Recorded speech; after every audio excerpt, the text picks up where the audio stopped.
مفتی صاحب میری جائیداد تقریباً 4 کروڑ کی ہے ماشاء اللہ, کہاں رہتے ہیں بھائی, اور میرے 2 بیٹے اور 1 بیٹی ہے, مجھے بتائیں کہ میں کس طرح کس کو کتنا حصہ دوں, اور اپنے لیے اور اپنی بیگم کے لیے کتنا حصہ نکالوں, کیونکہ بیٹے کا 2 حصہ بیٹے کا. دیکھو بھائی, زندگی میں جب آپ وراثت تقسیم کرتے ہیں آپ اس کو وراثت کا نام دیتے ہیں, حقیقت میں وہ وراثت نہیں ہوتی, وہ گفٹ ہوتا ہے. وہ کیا ہوتا ہے؟ وراثت مرنے کے بعد ہوتی ہے, زندگی میں وراثت نہیں. ایک مثال دیتا ہوں, آپ مر گئے اور آپ نے وراثت میں 3 روٹیاں چھوڑیں, ایک مثال سمجھانے کے لیے. کتنی روٹیاں چھوڑیں؟ روٹی چھوڑو, پراٹھے میں مزہ آتا ہے. 3 پراٹھے چھوڑے, 3 تازہ پراٹھے آپ نے منگوائے تھے ہوٹل سے, اور دیکھ کے خوشی میں آپ مر گئے. یار کیا کرارے دیسی گھی کے, خوشی سے آپ کا انتقال ہو گیا. آپ کے وارثوں میں 1 بیٹا اور 2 بیٹیاں ہیں, سوری 1 بیٹا اور 1 بیٹی ہے, اور کوئی کچھ چھوڑا ہی نہیں آپ نے. اتفاق فرض کر لو, فرض کرنے میں گورنمنٹ نے کوئی پابندی, لوگ کہیں گے ایسا کیسے ہو سکتا ہے, گھر تو ہوگا. فرض کر لو یار کچھ بھی نہیں تھا, جنگل میں رہ رہے تھے. تو شریعت کیا کہتی ہے؟ 2 پراٹھے بیٹے کو دے دو, 1 پراٹھا بولو نا, کیونکہ وراثت چھوٹی بڑی چیز سب میں جاری ہوتی ہے. آپ یہ کہہ کہ وراثت نہیں کہ پراٹھے ان میں کیا وراثت, ہر چیز مما قل منہ او کثر, قرآن کہتا ہے تھوڑی چیز ہو یا زیادہ ہو سب میں وراثت جاری ہوگی. ٹھیک ہے نا, 2 پراٹھے کس کو دے دیے؟ بیٹے کو, 1 پراٹھا بیٹی کو, ہو گئے. لیکن آپ نے کیا کیا؟ 3 پراٹھے آئے, آپ خوشی سے مرے نہیں. آپ نے کہا میں وراثت میری یہی ٹوٹل 3 پراٹھے بنتی ہے, تو میں اپنے بیٹے اور بیٹیوں میں اس کو زندگی میں ہی ڈیوائڈ کر دیتا ہوں.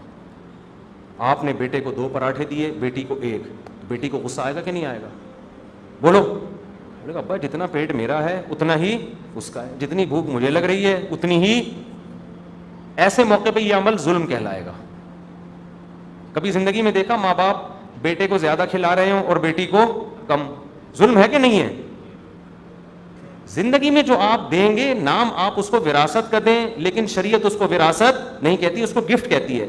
اور گفٹ کے بارے میں شریعت کا اصول یہ ہے کہ عام حالات میں برابری ضروری ہے اولاد میں. حدیث میں آتا ہے اعدلوا بین اولادکم یا فی اولادکم, اپنی اولاد میں کیا کرو؟ بولو, عدل کرو. اس میں آپ یہ نہیں کر سکتے کہ بیٹا ہے تو 2 پراٹھے, بیٹی ہے تو 1 نا. وہ کہے کہ میں بیٹی ہوں تو مجھے 1 کیوں دے رہے ہو آپ اس کو 100 دفعہ وراثت کا نام دو. ایسے تو ماں باپ جو کچھ کر رہے ہیں اس میں وراثت کا نام دیں گے, ڈبل اس کو دے دیں, آدھا اس کو. عید پہ آپ 2 کپڑے بیٹے کے لیے بنواتے ہو اور 1 بیٹی کے لیے, ایسا کرتے ہو؟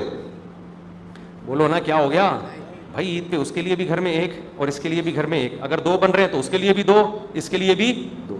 تو اسی طرح ہر چیز میں نارملی شریعت کا حکم یہ ہے کہ اولاد میں برابری. ہاں ایسا ہو سکتا ہے کہ آپ نے 3 پراٹھے منگوائے, 1 بیٹا اور 1 بیٹی. آپ کو پتا ہے بیٹی نے رات پیٹ بھر کے کھانا کھایا تھا اور بیٹے کو رات کو کھانا نصیب نہیں ہوا تھا, یہ 2 ٹائم کا بھوکا ہے. اس بیس پہ آپ بیٹے کو 2 پراٹھے دے سکتے ہو, اور اس میں بیٹی کو اعتراض بھی بولو نا نہیں ہو. لیکن اگر یہ معاملہ الٹا ہو جائے, بیٹی کو رات کو کھانا نہیں ملا تھا, بیٹے نے, میرا والا بطخ ہے وہ اس میں شریک تھا, ایک مثال دے رہا ہوں, جو میں نے بطخیں کا جنازہ نکال دیا نا, اس نے پیٹ بھر کے کھانا کھایا ہوا ہے, بیٹی بھوکی ہے. اب بیٹی کو کتنے دو گے؟ 2 پراٹھے. بیٹے کو کتنا دو گے؟ 1. تو شریعت میں اولاد میں آپ فرق کر سکتے ہیں ضرورت کی بیس پہ, بیٹا یا بیٹی ہونے کی بیس پہ نہیں کر سکتے. سمجھتے ہو کہ نہیں سمجھتے؟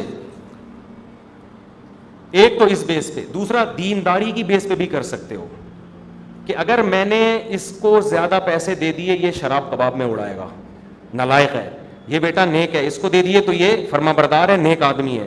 تو اس میں بھی بیٹی اور بیٹے کی بیس